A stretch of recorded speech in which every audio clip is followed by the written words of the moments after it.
IFM News. IFM News. IFM News. Sports. Opisyalen nga ni batan ti Milwaukee Bucks ti pambato ken perennial all-star forward nga ni Giannis Antetokounmpo agturong iti Miami Heat. Daytoyen iti pananglipas iti relasyon iti team ken Antetokounmpo iti nangted iti duang agsarno agundaway kas MVP ken iti panangbitbit iti prangkisa iti kampyonato iti taon 2021.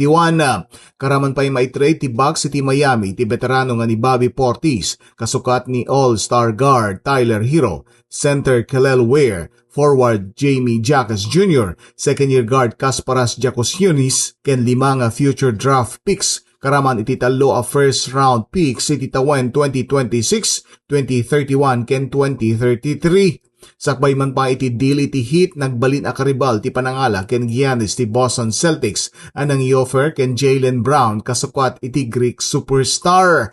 Iti likod iti daytoy mas pinili ti barong a co-owner ti Bucks ani Jimmy Haslem iti pakete ti Miami gapo iti bagamkan nga idawat metlaing ni Brown a pumanaw iti Milwaukee kas iti nagbalin a sitwasyon da Giannis ken NFL player Myles Garrett iti Cleveland.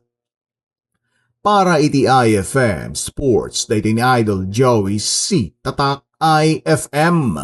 IFM News. IFM News. IFM News. Sports.